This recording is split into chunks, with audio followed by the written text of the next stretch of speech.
Ready to take things to a new level? This is Level On Up with Sadia. Welcome, Tom Fublé. How you going? Very good. Thanks for having me, Sadia. Thanks for having a chat and congratulations on Dancing in the Rain. What a great track. You must be very proud of it. Yeah, very proud. It's been out for a month and it's doing pretty well. It's on a couple radio stations, so excited to have everyone hear it. Tell us a bit about the single, because it's obviously a very personal thing to you, but it's a bigger message for everybody in general about following their dreams. Yeah, 100%. So on the one hand, it's a simple love story. I think anyone who listens to the song can tell it's, something about love, something about running away with someone that you fell in love with, perhaps while you were dancing in the rain. But the deeper message behind it is it's actually a metaphor for life and finding your passions. So it closely follows how I found my passion in music. So the long story short is I used to be a lawyer. I quit that. I started a bunch of online businesses, which allowed me to travel the world. So I kind of did all this stuff. And then eventually I found love and became an artist. So it kind of shows like the journey of life and how, it's never too late to find yourself, and you should always pursue that if you can find your passions in life. And obviously a big passion in life is music. Congratulations again on the song. And you released a couple of singles last year as well, and they had a great success. Yeah, 100%. They're doing pretty well. I think I've released like 3 or 4 songs. And we're just pushing it out, trying to get as much attention as possible. Hopefully, go viral someday. That's always a good plan, isn't it? And you've got an EP coming out this year as well. Yeah, I've got an EP. It's called War and Art. And previously, I've tried to explain it in a very convoluted manner, but simply, it's kind of like the yin and yang of life. So I look at life like war and art in terms of the war is the obstacles that stand in your way to achieving art, which is the freedom aspect of life. So it's very much going to tell a story about a revolution. It's going to be a critique on our society as well. So it's going to tell a story about revolution and how we need societal change, and then eventually we come with a new world order that's great, hopefully. Did you potentially discover that the biggest obstacle is probably ourselves? Oh, yeah, 100%. I think, especially with artists and musicians, we don't talk enough about mindset and mindfulness and, our mental health. So it's really important to, understand that we're all on a journey, and it's not about getting to, the destination straight away. And it's about the love of the journey.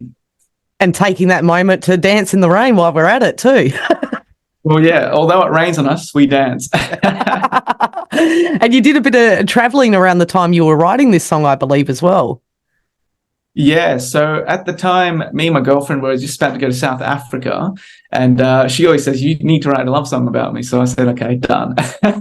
So that's the other story of how Dancing in the Rain came about. But I was just about to leave, and then that's where I came up with the lyric, take me on a plane, somewhere I can go. And that the rest of the song wrote itself. But the depiction in verse 2 about driving through the mountaintops, that was in Cape Town, where she's South African, so that's where her family lives. And I just remember we were driving through the Capes, and it's absolutely beautiful. It looks like a scene out of a movie. So I thought, this is a great description of traveling and sharing love. Did you find some good places along the way just to sit there and write and gather your thoughts? I think I wrote most of the song like on and off, but most of it before and then most of it after. So it was about half and half because I needed the inspiration of traveling. I didn't do too much writing when I was on holiday, just kind of soaking it in. And I always write like mental notes. So if I come up with a cool lyric, or if I see like a nice description of like, let's say the Capes, for example, then I'll just write a sentence down on my phone. And then, once I get back to the studio, I'll have a look at it and go, okay, that's actually pretty cool. Maybe we can explore that idea a bit further. So how do you, because being a musician and a producer as well, it'd be hard to juggle that. How do you switch off from the music side of things, or it's when the inspo comes, you've just got to go with it? Yeah, I mean, it's like a perennial juggle. So on the one hand, it's nice to sit, lock yourself in a room or, in a cabin and just only write songs, right? And you don't have to worry about what it's going to sound like, how it's going to be received, how to market the song. And then on the other hand, you've got, okay, what are we going for in terms of branding? And that's going to affect the production side of things. So if we want to make proper pop songs and make them sound modern, then that's going to affect like what kind of instruments I use, what kind of samples I use. So it's kind of like I've got two minds and I need to take a hat off and put another hat on, but sometimes it gets quite blurry. Do you work with other people to help ease the juggle of hats? Yeah, for sure. So on Dancing in the Rain, I actually had another singer-songwriter and guitarist in the studio at the time. We're working on a different song, which we'll probably release this year, but he's a really good guitarist. So I said to him, why don't you play the hook of Dancing in the Rain? So he's actually the one strumming the pattern, even though I probably could have strummed it myself, but I was like, let's just get someone else here. And he had his whole guitar pedal stack ready to go. And I said, yeah, let's just do it. And that's the one we ended up with. Well, it kind of creates a whole different vibe. Like naturally, there are songs that I assume that it's just you've got to put your own heart and soul into it. But then when other songs, you get other people into the mix, it can potentially change the whole sound and for the better too. Yeah, for sure. And music is all about collaboration. So, as I said, I'm wearing the two hats, and sometimes you just hit a brick wall. I think some people refer to it as writer's block, but you'll eventually just feel like you've done everything that you can do on the song, and that's usually when the song's done. But it's always good to get second opinions or third opinions once you reach that stage, because you're used to listening to that song probably a million times by now. God knows how many times I've listened to it. But at that time, you kind of just feel like that's the way it's always was and always is supposed to be. But it's good to get fresh ears. So sometimes I'll pull my girlfriend in. Sometimes I'll pull just random strangers in. I'll just send the song out to the internet and just get some feedback and see what people think. I guess that is an advantage with music these days too. You've got direct access to your fans that can, give you pretty much instant feedback. What's that like for you? Yeah, it's great. Like I've utilized it on a couple instances. I think the one that I've used it the most is probably the artwork of my singles. So for Dancing in the Rain, I used an AI tool called Midjourney to generate the initial kind of artworks. I've since changed it, but after then. But initially, I got two images that looked pretty good, and I was just umming and ahhing. So I just posted that out to my Instagram and asked people to do a vote. So we had a clear vote, and that's the one that we went with when we released the song. Which would actually have more pressure, the thought of people listening to your song or the way that you are going to come up and market it and, albums, single covers, all of that sort of stuff? Which do you find the most grueling process? Yeah, I think for someone like me, I'm a natural attention seeker, so I don't mind people listening to my song. The more the better, in my opinion. In terms of marketing, I think that's probably the most challenging because it requires you to treat it like a business and to actually have, for one, a budget, which I think most musicians don't have or don't have enough of or don't know how to plan around that. And then two, the rest of the relationship building, like let's say if you want to get on some Spotify playlists, then you need to figure out, which relationships do I start to talk to people who own playlists to hopefully get the song onto a playlist. And I guess there's many advantages with the wide web. It's sounding really old there by saying that, but there's more of a chance to collaborate and work with other people through that as well, and talk to other producers, other musicians. It's a little bit more instant, which is always a good thing. Yeah, for sure. So I've done a couple collabs in the past, and I've got some lined up. And one of the ones I've got lined up is from another artist, a female artist in LA, and I've never met her personally, so we're going to write this whole song kind of across borders, and it's going to be very interesting, but I'm pretty optimistic about it, and I know we can do it because I've done it before, so it's going to be interesting to be able to do that, and that's probably not an option 10-20 years ago, so it's great to have the internet at hand. And you've also worked with one of my previous guests on the podcast, Justin Weber. How did that relationship come about? Yeah, so it was kind of funny. So this was like I think 2019 when I really started getting into like performing live. So I went to my first open mic night, and that's where I met Justin. He was standing there barefoot playing his guitar, sounding a bit like Ed Sheeran. And I was like, "Who's this guy? He's got some pretty nice tunes. Maybe I'll just have a chat with him." And that's kind of how our friendship grew. And we later lived together for a bit because we thought, this is going to help us write music better. We wrote a couple songs in our defense. And a couple of parties, a couple of songs came out. I was going to say, are they going to see the light of day, these other songs? Yeah, so we've released 2 songs, and in the EP there is a song called Exile. So again, that's all about the war and art. So Exile is about where 2 kingdoms come together and kind of have a battle, and then one reigns victorious. So he is a featured artist on that song. So hopefully we'll put that in the EP, and that's going to be another song that me and Justin make. So what, like you said at one stage you were a lawyer, what made you go, music's it for me, that's what I want to do? Yeah, it wasn't like straight away. I think it took me like probably like 8 years to really realize that I should just be doing music. So when I was 14, I was like, I need to be in a punk rock band and do the whole Sex Pistols thing. That's what I wanted back then. But obviously, punk rock's not really around anymore. But that and I guess completely different transition in genres there. But I guess that is the beauty of the music industry these days, isn't it? Yeah, the music is fluid and genre is fluid and it's ever changing. But to answer your question, I dabbled in a whole lot of things before I finally honed down into music, because I always thought you need a lot of money to pursue music. And in some ways you do. But I think you just need a lot of bravery to pursue that passion and treat it like, it's something that can potentially be a career, and it can be for a lot of artists as well. So it just took me a while to do that. I was mostly in my 20s chasing money. So that's where all the businesses came about. And it got to a point where I just felt unfulfilled about just getting money in, as a privilege, I guess that sounds.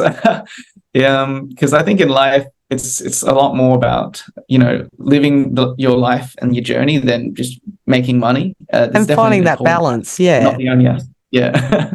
I'm keen to know what was your first, you said punk rock band. What was the name of the band? So we never really got to a name. We just kind of performed a couple of times in high school. When the teachers go, "Who wants to do the talent show?" Then I'd get up and play in front of like 300 people, and people seemed to like it. So I was like, okay, I guess this is the band. So rewind back, a decade or two ago. What would I have been enjoying you singing punk rock songs? What punk rock songs would I have been enjoying you singing to? Oh, well, we have London Calling by The Clash. We've also, I was obsessed with Green Day at the time. So any Green Day song I could just sing off by heart. I was like a little fanboy, dyeing my hair green and going to their concerts and everything. So any hope for a punk rock collaboration down the track meets MDE and, a bit of dance? Look, I won't rule it off. Sometimes I pull out the old electric guitar and we give it a spin. That sounds like a good plan. So EP, When is that due to drop? So I haven't set a tight deadline on it yet because I'm applying for funding with Create New South Wales. So hopefully in that process I can set the deadline, but it's looking like towards the end of this year. Well, that sounds great. Have you finalised your tracks, or are you just leaving a bit of breathing room, going with the moment? If another song pops up, you're not afraid to switch it up? Yeah, so I've planned for 6 songs. I've got all the titles and I've written the synopsis of the EP. So I kind of know it's going to be like a concept EP, so that's hence the synopsis. But I've written probably like 3 of the songs, and there's like 3 that I think could be the songs that will end up on the track, but still early days. And I'm happy to, in that songwriting process, not set like a strict timeline. But once all the songs are written, then for production, I definitely need a timeline. Otherwise, I'll be, looking at snares and drums for like 4 weeks or something. Well, the good news is you did say you're going to have another track or 2 released definitely before then. Do you have any gigs lined up around Australia? Yeah, I've got a couple gigs around. I think the next one's for Randwick Council. Actually, they've got like their summer pop-up program. So I think I'll be somewhere around Matraville or Maroubra, somewhere around there. People will see me around. And then after the EP, you're hoping to do a bit of a tour, or Yeah, so I want to do a EP launch. It's always stressful. I think that's probably the most stressful thing out of doing the whole thing, because it's about, then you got to sell tickets, and you want to make sure people go to your show, and then you got to book venues and get the lighting right and the sound guy. So yeah, it's a whole process. I found myself becoming a bit of an event organizer when those things happen. it's amazing what you got to do in music these days. It's pretty much entrepreneurship, but it also pays to have a great supportive team around you as well. Yeah, for sure. It's I think being an artist is very similar to being an entrepreneur. You've got so many different facets. Not only do you have the creativity side, but then you have to deal with the business of making the right connections, trying to find a manager, getting a booking agent, and all these kind of floating ideas that you want, and also generating money, because I think that's probably the hardest thing and the hardest industry to generate money in is music. But it's also one of the most rewarding, I think, too, isn't it? Yeah, for sure. Like having like done all the things I've done, it's truly amazing to be able to just live my dream and live my passion, and be able to work as a musician full time and producer as well. And I didn't think that was possible 10 years ago when I was a lawyer, that's for sure. I thought, okay, yeah, I guess the 9 to 5 grind is what I need to do for the rest of my life. So it was a whole eye-opening journey to understand, if you actually get really good at stuff, people eventually will start giving you money for it. I mean, that's definitely one way to look at it. When you're not doing music, who is Tom Fublé? Yeah, so I mean, 9 times out of 10, I'm probably doing music. But if I'm not, I go to the gym. I like to do my training. I've just started doing morning meditations, so it's been pretty helpful to kind of, as again, touch on the mental health aspect of being a musician, because you don't have a strict kind of schedule. No one's there knocking on your door saying it's 9 o'clock, you need to start working. 5 o'clock finished. It's kind of just like as and when. So it's good to be able to plan my days out with meditation. Other than that, I'll occasionally watch some TV shows and just chill out if I'm not doing music. Any recommendations? Oh man, I'm stuck back into Money Heists. I'm not sure if you've seen the show, but I've gone down a rabbit hole. I'm back into it. And as far as meditations, are you one more for guided, or you like to go a bit solo and listen to the frequencies? Yeah, I'm definitely more of a solo type meditative person. So I guess that's how I songwrite as well. I don't really come up with a plan a lot of times. I just have like an idea of what I want. Generally, it's just planning my day, because I feel like that gives me a lot of anxiety as someone who doesn't like have to go to an office, and then there's other people that I'm accountable with a lot of the times. It's just I'm accountable to myself and my own companies. So it's kind of just sitting there and just going, okay, what do I need to do, and what's a complete waste of time that I shouldn't be doing, like looking at my Spotify stream numbers and then looking at other people's and seeing if I'm the best. And then, figuring out like, okay, maybe I should just work on a song today, and that's a little bit more productive than doing some other things. How long would you say I mean, I guess every song is individual and different in its own way, but how long would you say is the average length of time it takes you to produce a song, like from scratch? Right. If we deduct the songwriting process, because that's like a whole nother journey in itself, I think like once I've got the song and I can play it on the piano from start to finish, the production usually is quite quick. So I would say like anywhere between like 1 to 3 months on average, I could finish the song. If it's like, because sometimes I'll go and actually just try and produce a song without a song, if that makes any sense. That takes a lot longer. Well, thank you so much for having a chat, and congratulations on the song. Looking forward to the EP, and hopefully you stop by and have a chat again soon. For sure. Thanks for having me.